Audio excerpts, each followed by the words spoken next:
Muchas gracias, presidente. Compañeros, compañeras, qué gusto, ¿no? Presidente de la Generalitat, ver de nuevo este aforo lleno de personas, de compañeros y compañeras, de sindicalistas de la Unión General de Trabajadores, porque eso representa que estamos iniciando una nueva etapa, una etapa de superación de la pandemia gracias a la vacunación, gracias a la aportación de la ciencia.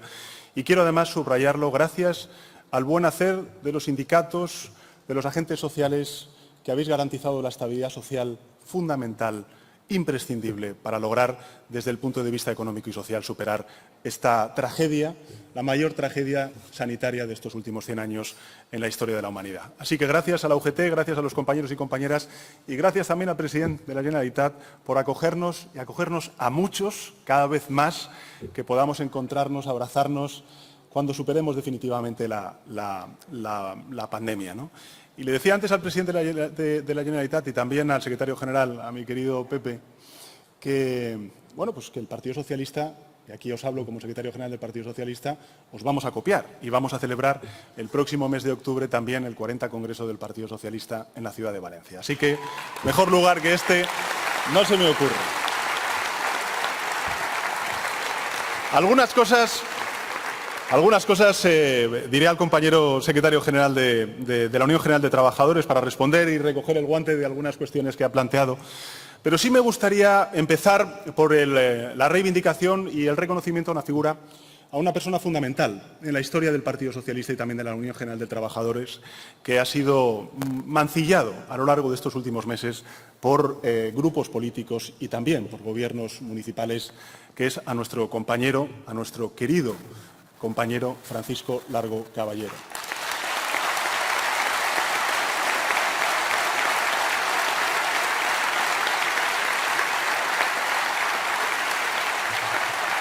Porque en estos tiempos en los que algunos quieren encerrarle en el olvido, mancillar su recuerdo y su memoria, nosotros y nosotras nos empezamos a reivindicar y a recordar en su trabajo.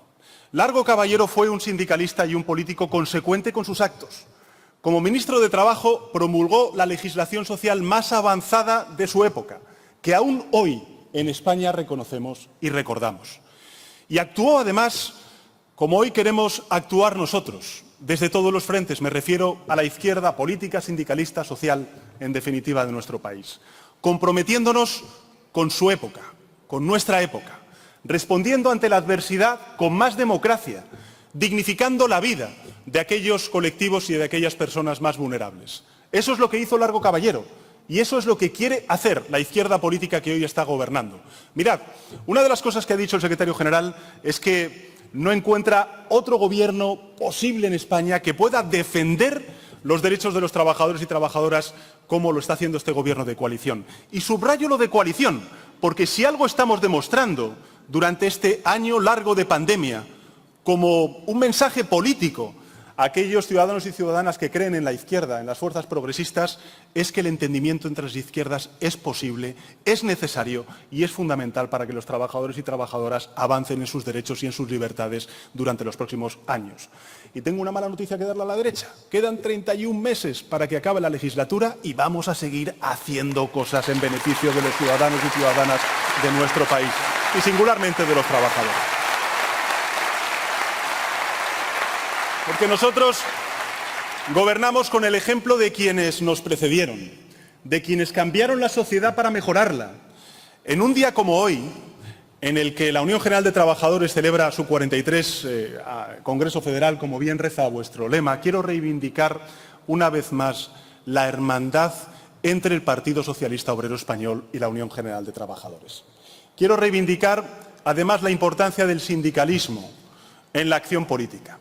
Quiero además deciros que trabajamos para la igualdad, para la justicia social, para eliminar las lacras de la pobreza y de la marginación que desgraciadamente la pandemia, si no ha hecho otra cosa, es acelerarlas y ensancharlas. Este Congreso lleva un ambicioso lema, a mi juicio, que es el lema de Revolución 6.0, un nuevo contrato social y medioambiental. Y a mí me parece muy importante, querido Pepe, queridos compañeros y compañeras, este lema, porque demuestra, a mi juicio, bien, fielmente, que la Unión General de Trabajadores conoce el mundo en el que vive y, sobre todo, el futuro hacia el que vamos. y que deseamos preparar a las siguientes generaciones para dotarles de las herramientas, de los instrumentos para poder hacer efectiva su progreso social. El mundo, compañeros y compañeras, hace poco más de 12 meses cambió de una manera radical. Se han acelerado cambios que veíamos antes de la pandemia ya en el medio plazo y que hoy se han convertido en nuestro presente y en nuestro futuro más inmediato. Estamos hablando de la transición ecológica, que tiene que ser justa, y yo aquí quiero reivindicar también no solamente el hacer del Gobierno de España, sino también de los agentes sociales y singularmente de los sindicatos en aquellos territorios donde hemos llegado a acuerdos precisamente para hacer esas transiciones justas, es decir, que nadie quede atrás, al igual que las transformaciones digitales. Es decir, los desafíos al final para la izquierda siempre son los mismos. Es ofrecer perspectivas integradoras a las grandes revoluciones disruptivas que estamos viviendo. En definitiva, aquella frase en términos coloquiales que, digamos, se ha convertido en la marca también, no solamente de los sindicatos, sino también una voluntad política del Gobierno de España, que es el de no dejar a nadie atrás. Para ello, compañeros y compañeras, hemos tenido que aprobar, como bien sabéis, un escudo social histórico desde el punto de vista de nuestras capacidades, a lo largo de estos últimos 40 años de democracia, con el fin de afrontar pues, la peor pandemia, ¿no? La peor crisis sanitaria con su traslación desde el punto de vista social y económico del último siglo. Y para evitar, en definitiva, que la recesión económica pues, se transformara en mayor destrucción de empleo, mayor histéresis en nuestra economía. Esa es la tarea a la que nos hemos empeñado durante este largo año de legislatura y también de pandemia. Y cuando digo hemos estado empeñados, no solamente me refiero a lo que yo pueda representar como Gobierno, sino también al conjunto de la sociedad y singularmente los agentes sociales. Porque creo que la unidad, el diálogo y, como bien se ha dicho antes, las reformas que cuenten con el mayor acuerdo posible, sin duda alguna es beneficioso para el conjunto de la ciudadanía, sobre todo en un tiempo de crisis como el que estamos viviendo. Porque esa unidad y ese diálogo, compañeros y compañeras, es lo que nos ha permitido, aun con el número de fallecidos que desgraciadamente la pandemia nos ha arrojado, pues hemos salvado vidas. Hemos defendido la salud pública de nuestra nación y hemos salvado también empleos y empresas, tomando decisiones dramáticas como tomamos en los primeros meses de la pandemia, donde tuvimos que cerrar todas aquellas actividades no necesarias para poder hacer frente a un virus desconocido. Por eso, quiero aprovechar para dar las gracias y reconocer el esfuerzo, el liderazgo, la empatía de la Unión General de Trabajadores, de su secretario general, Pepe, de comisiones obreras, del conjunto de agentes sociales, de todos los miembros del Gobierno, de todos y cada uno de los miembros del Gobierno, en definitiva, de todos los actores y actrices protagonistas de la mesa de diálogo, así como del tejido productivo de nuestro país. Gracias por vuestra responsabilidad, gracias, Pepe, por vuestro compromiso para con el país y también para con los trabajadores y trabajadoras.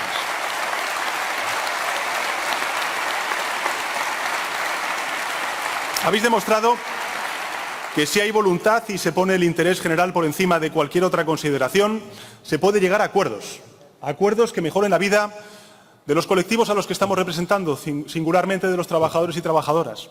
Eso es construir país. Un día como hoy merece la pena recordar que se han alcanzado con los empresarios y con los sindicatos hasta 8 grandes acuerdos fruto de la mesa de diálogo y de concertación social. El primero de ellos lo conocéis bien porque lo hemos hablado en muchas ocasiones, es el que se ha suscrito para la reactivación económica y del empleo. Hace pocos meses, antes de que efectivamente pues, cumpliéramos el año en el pasado verano. En segundo lugar, se ha subido el salario mínimo interprofesional hasta 900 euros al mes en 14 pagas. En tercer lugar, se ha regulado el trabajo a distancia. En cuarto lugar, se han regulado las condiciones laborales de las personas trabajadoras dedicadas al reparto o distribución a través de las plataformas digitales, la denominada Ley Riders, que es puntera en el mundo entero. Y en quinto lugar y último, aunque sea sin duda alguna el más importante, se ha firmado el Acuerdo Social en Defensa del Empleo, hasta en 4 ocasiones. Ahora mismo estamos también negociando con los agentes sociales una nueva extensión para prorrogar los ERTES, ¿no? Y además 1,5 millones de trabajadores y trabajadoras autónomos han percibido algún tipo de prestación que pusimos en marcha precisamente para protegerles en los momentos más difíciles de la lucha contra el COVID. Y gracias a ello y seguro que lo habéis escuchado en muchas ocasiones, me parece muy importante también trasladar este mensaje de nuevo de solidaridad que nos hemos dado todos, el conjunto de la ciudadanía española. Hemos logrado proteger 3,6 millones de puestos de trabajo. De hecho, en el último informe de Economía Mundial que ha publicado el Fondo Monetario Internacional, es decir, no un organismo, dudoso de defender las tesis que defiende liberales, ha puesto a España como país ejemplo de la eficacia en el diseño y en la instrumentación de los ERTE como mecanismo para el mantenimiento del empleo. Y yo creo que esto es importante reconocerlo, porque la transformación en marcha de nuestro país está fundamentada, está asentada en la creación de empleo de calidad y con derechos. Esa es nuestra máxima prioridad, compañeros y compañeras, y en especial cuando estamos hablando, como ha hecho antes el secretario general de la UGT, de los jóvenes, que son de nuevo, junto con las mujeres, aquellos grupos de la población que más están sufriendo las consecuencias de la crisis. Son los jóvenes, compañeros y compañeras, los que de alguna manera viven, y lo dicen además con muchísimo pesar, esta suerte de adolescencia perpetua, que no solo les impide emanciparse y, por tanto, vivir en casa de sus padres y madres, sino que, además, viven con muchísima más precariedad que ellos. Les cuesta, por tanto, compaginar los estudios, el trabajo, cuando muchos de ellos no tienen otra alternativa salvo salir adelante y no pueden hacerlo. Y retrasan, además, la decisión de ser madres, de ser padres, mientras se encadenan crisis consecutivas como la que vivimos en 2008 y como la que estamos viviendo, desafortunadamente, ahora. Piden oportunidades, piden, en definitiva, un horizonte de estabilidad y de futuro, que es lo que tenemos que otorgar, al menos las condiciones necesarias desde los poderes públicos. Y, además, tienen derecho a hacerlo.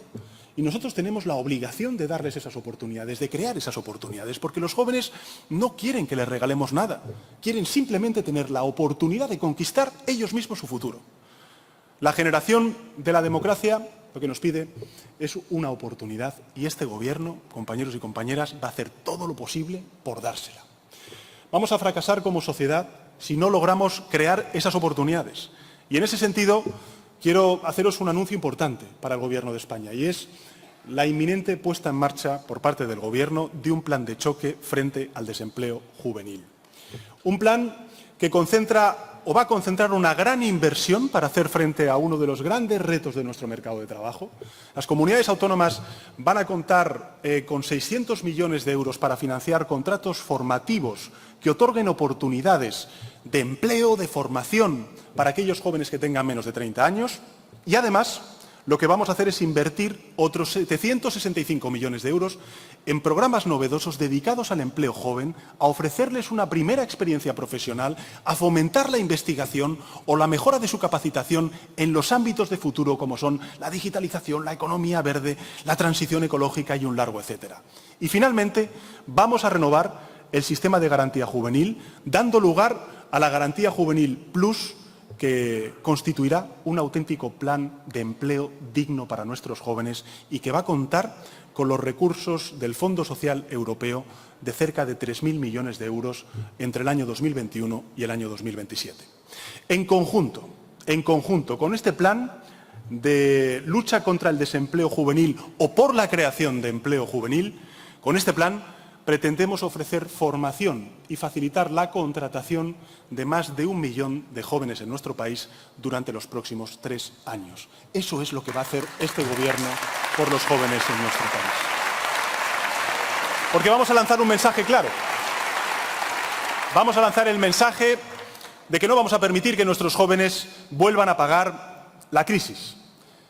Tenemos, por tanto, compañeros y compañeras, las reformas necesarias de mercado laboral, del sistema público de pensiones, que las vamos a hacer, las estamos haciendo ya, desde la negociación y el pacto en el marco del diálogo social.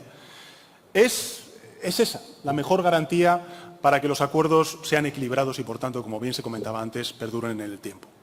Así se lo hemos explicado a las autoridades europeas en el marco de nuestra negociación para los fondos de recuperación del Next Generation European Union. Lo han entendido perfectamente, como ha quedado reflejado precisamente en nuestro plan de recuperación que ya hemos presentado ante la Comisión Europea. Pero, por otro lado, quiero también deciros que, además de estos acuerdos en el marco del diálogo social, también se han alcanzado otros acuerdos, a mi juicio, claves con los sindicatos principales, con la Unión General de Trabajadores y con comisiones obreras. Destaco por ejemplo, la importantísima aprobación de los reglamentos de planes de igualdad, de la igualdad retributiva que dieron lugar al Real Decreto 901/2020, los planes de igualdad y su registro, el Real Decreto 902/2020 de igualdad retributiva entre hombres y mujeres. Es decir, hace un mes hemos derogado también el artículo del Código Penal que castigaba con cárcel la participación en piquetes, tal y como reclamabais las fuerzas sindicales desde hace tiempo.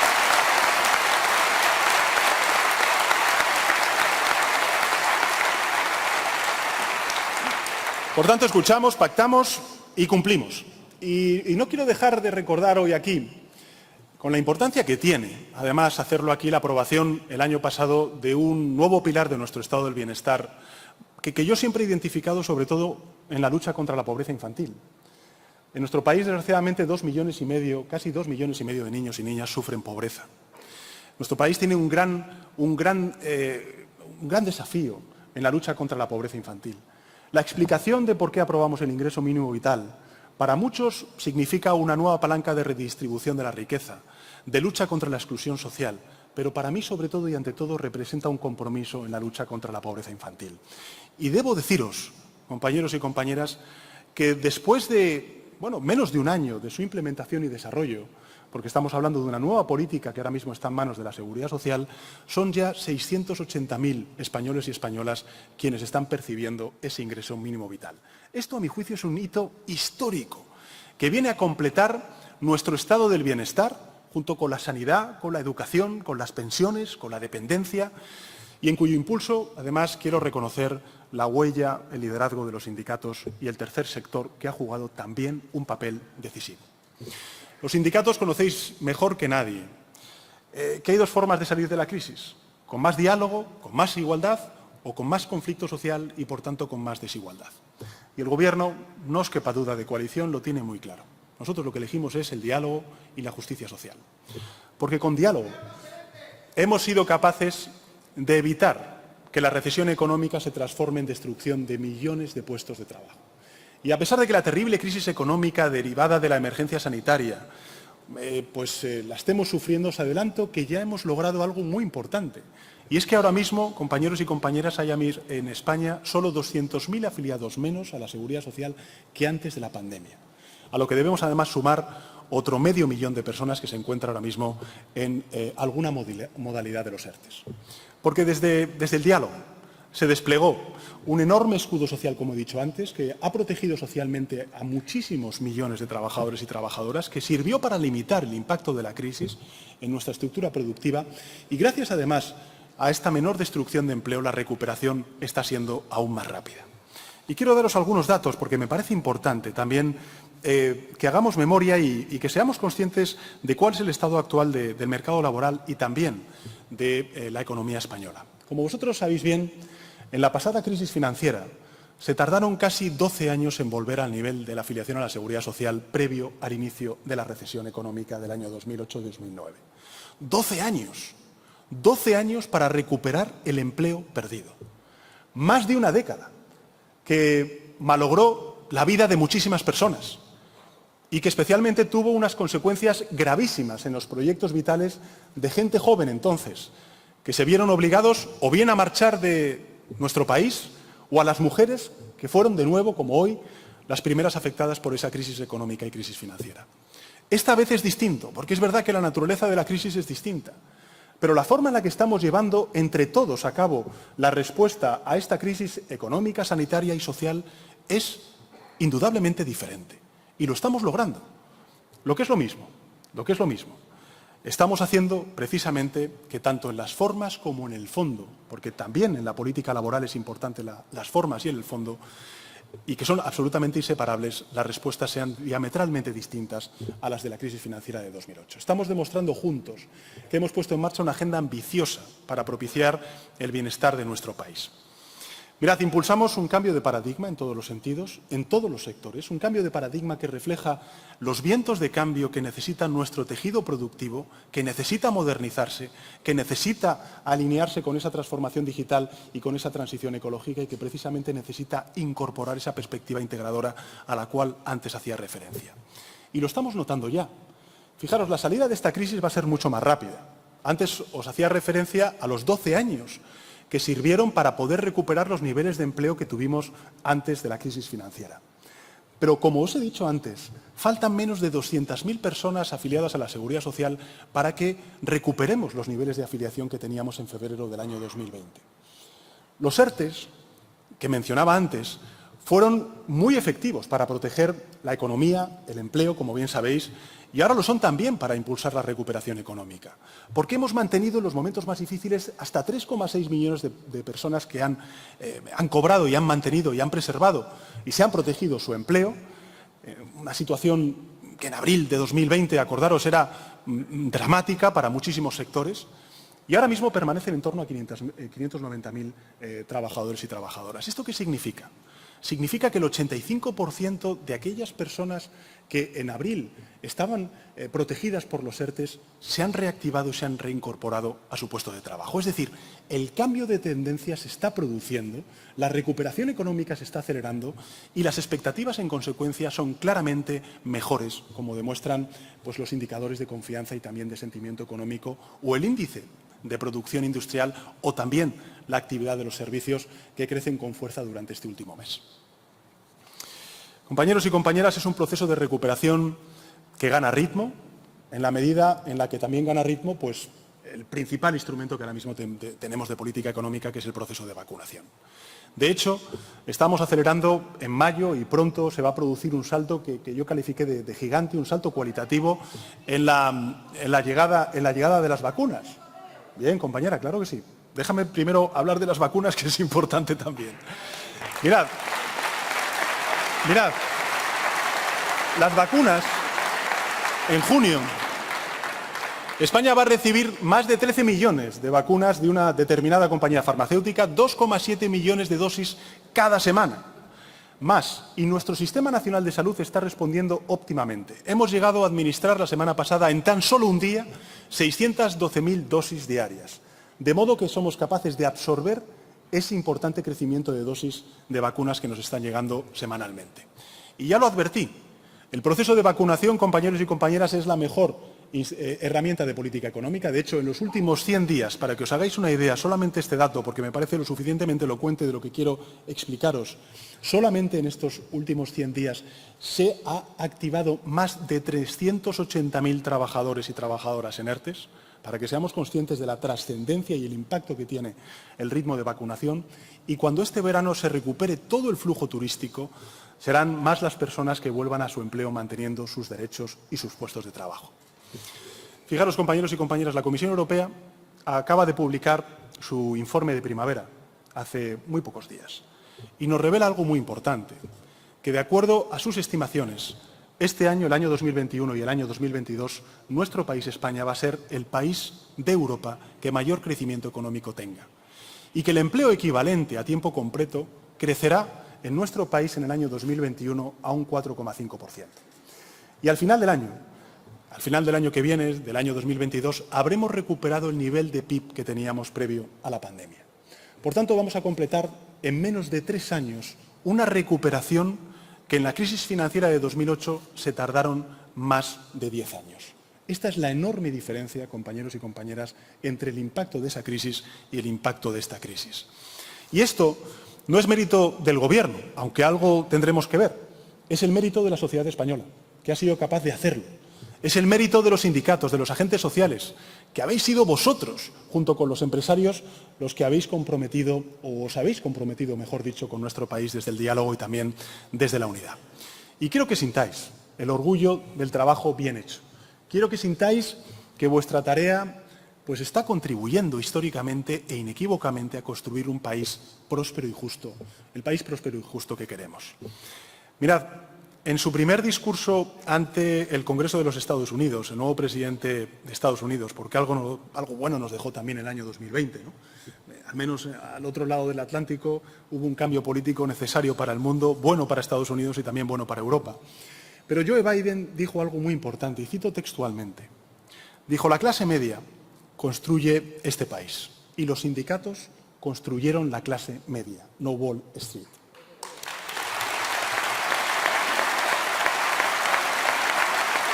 Bueno,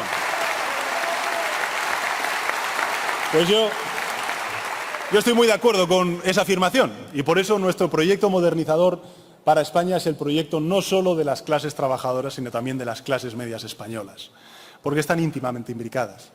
España la ha construido, la sigue construyendo la clase media, la clase trabajadora que representáis vosotros aquí fielmente, la Unión General de Trabajadores, y a esa clase trabajadora la habéis, digamos, construido vosotros y vosotras con vuestra acción sindical. Habéis puesto los cimientos de esos derechos y esas libertades. España pronto va a dejar atrás, junto con Europa, la pandemia. Es verdad, y me consta que además los sindicatos están apoyando esa propuesta del Gobierno de España, el desafío es que la vacuna llegue al conjunto del planeta y, por tanto, podamos vacunar en un tiempo récord al conjunto de la humanidad. Y vamos a continuar, compañeros y compañeras, con ese proceso de transformación que hemos iniciado hacia una España mucho más sostenible, mucho más justa, mucho más inclusiva y con un mayor bienestar. Gracias a la mayor campaña de vacunación que hayamos tenido nunca, no solamente en España, sino en la historia de la humanidad, y al despliegue de los fondos europeos a través del Plan de Recuperación, vamos a modernizar nuestra economía y, en consecuencia, nuestro país. Que hacía falta. Y no solamente porque hemos sufrido 7 años de gobierno conservador, donde se desmantelaron muchísimos de los derechos laborales a los cuales vosotros hacéis referencia cuando clamáis, ¿no?, por la derogación de la reforma laboral, sino porque tampoco teníamos recursos económicos para poder inyectar inversión pública y hacer frente desde un punto de vista inclusivo esas transformaciones a las cuales antes hacía referencia.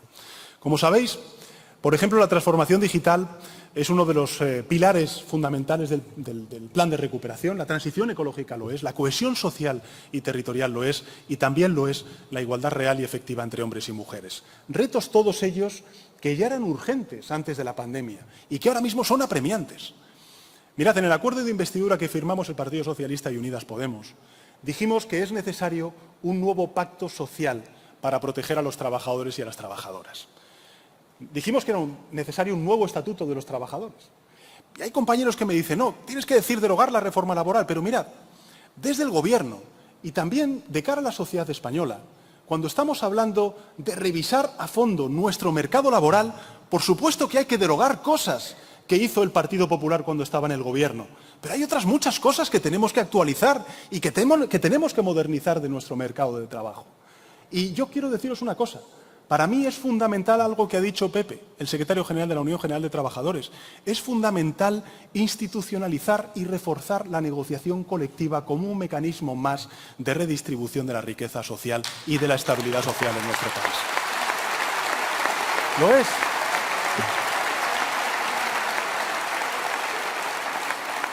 Tenemos que actualizar, como hemos hecho con la ley de riders, como hemos hecho con el teletrabajo, como hemos hecho también con la igualdad retributiva entre hombres y mujeres, como hemos hecho con la derogación de ese artículo del Código Penal y como vamos a hacer en tantas y tantas cosas.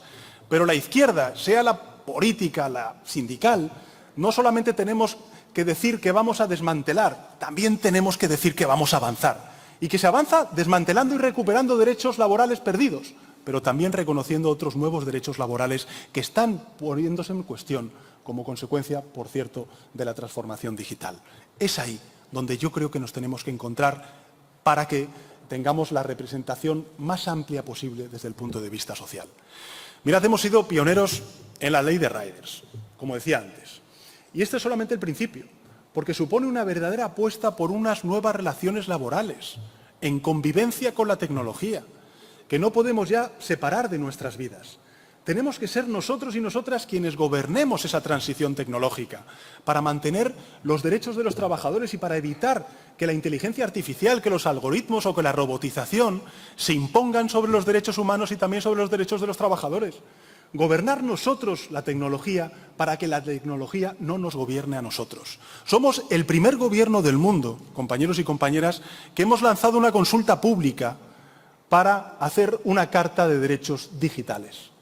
Y quiero además aseguraros que el Gobierno tiene entre sus prioridades que la transición tecnológica y la transición ecológica no dejen a nadie atrás. Y cuando digo que no dejen a nadie atrás, no solamente me estoy refiriendo a los trabajadores, desde el punto de vista social, los colectivos, sino también a los territorios.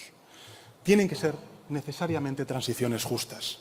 Evitaremos que el peso de los cambios en la movilidad, en los sectores más afectados, pues recaiga sobre los territorios y sobre los trabajadores con menos formación. Ese es el compromiso que tenemos, compañeros y compañeras.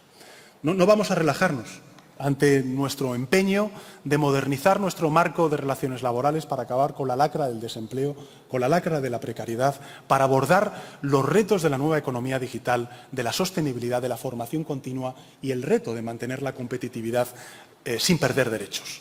Ese es el compromiso que tenemos como Gobierno de coalición. Y lo vamos a hacer, además, orientando nuestra economía y nuestras políticas económicas hacia el futuro, que es ahí donde siempre gana la izquierda. La derecha siempre gana cuando encuentra sociedades resignadas, sociedades con miedo. Pero nosotros tenemos que abrazar esos cambios y darle esa triple perspectiva integradora de solidaridad social, territorial y también intergeneracional y de género. Con la elaboración de ese nuevo Estatuto de los Trabajadores para el siglo XXI que necesitamos, como prometimos además en nuestro discurso de investidura. Sabemos que esta pandemia está dejando ganadores y perdedores. Y no podemos consentir, por ejemplo, que haya sectores ganadores que pagan millonarios sueldos a sus ejecutivos que no han dejado de crecer y crecer y crecer durante la pandemia, como lo han hecho con sus dividendos y con sus bonus, y anuncien al mismo tiempo despidos masivos de trabajadores y trabajadoras. Eso no es posible. Y ese tipo de anuncios lo que hacen es generar alarma social, generar incomprensión, y tratar de trasladar a la opinión pública, en este caso española, de que la transformación tecnológica es algo de una minoría y no de una mayoría. Y este es el principal reto y el desafío que tenemos. Por eso el Gobierno, ¿en qué trabaja? Pues va a trabajar siempre, intensamente, con los sindicatos para mitigar al máximo los despidos colectivos en aquellos sectores en los que los beneficios empresariales no los justifican. También vamos a proteger nuestro sistema público de pensiones, como ha dicho antes el secretario general de la UGT, Pepe, que es pues el pilar, la clave de bóveda de nuestro estado del bienestar, que os voy a contar, que no sepáis. Nos hemos comprometido, además, hemos recuperado la indexación de las pensiones a la inflación para que los pensionistas no pierdan poder adquisitivo. No solamente hemos hecho eso, sino que también hemos aumentado aún más las pensiones mínimas de aquellos jubilados y jubiladas con una jubilación mucho más baja. Y después de muchos años, pues se ha logrado un gran acuerdo en el Pacto de Toledo que yo quiero poner en valor para reforzar el sistema y también para asegurar la sostenibilidad financiera, sin recortes ni erosiones de las prestaciones. Y en este sentido, quiero deciros que os animo a que sigamos trabajando intensamente, me consta que Pepe lo está haciendo y que la Unión General de Trabajadores lo está haciendo, para lograr cerrar en los próximos días, porque va a ser muy importante, otro gran acuerdo social en el ámbito de las pensiones. No quiero concluir, compañeros y compañeras, sin volver a felicitaros y agradeceros vuestro trabajo. El trabajo realizado a lo largo de la historia de la Unión General de Trabajadores ha sido esencial en la construcción de nuestro país, en la cohesión social y territorial de nuestro país. Y cuando digo esto, lo digo de corazón, un trabajo y un papel esencial. Y reconozco además con emoción, la valentía que habéis tenido para tomar decisiones difíciles a lo largo de este último año, acompañando al Gobierno. Decisiones imprescindibles para salvar vidas, para salvar empleos, para salvar empresas. Yo recuerdo aún las primeras semanas y los primeros meses de la pandemia, hablando con Pepe, hablando con Unai, precisamente para lograr proteger a nuestros trabajadores y trabajadoras con EPIs, con mascarillas, con guantes, en definitiva, con todos aquellos instrumentos que necesitábamos para garantizar la salud pública y la salud de los trabajadores y trabajadoras. Fueron momentos muy difíciles y lo hicimos unidos y lo vamos a continuar haciendo unidos. Yo lo que os pido es que sigamos unidos, porque España puede alcanzar las metas que se proponga. Yo lo tengo muy claro, si lo hacemos unidos. Y yo creo que lo vamos a lograr. Así que, compañeros y compañeras, muy buen congreso. Yo oficialmente no te puedo dar la enhorabuena, Pepe, pero en todo caso sabes que cuentas con todo mi apoyo. No soy delegado de la Unión General de Trabajadores, soy militante de la Unión General de Trabajadores. Contarías con mi voto.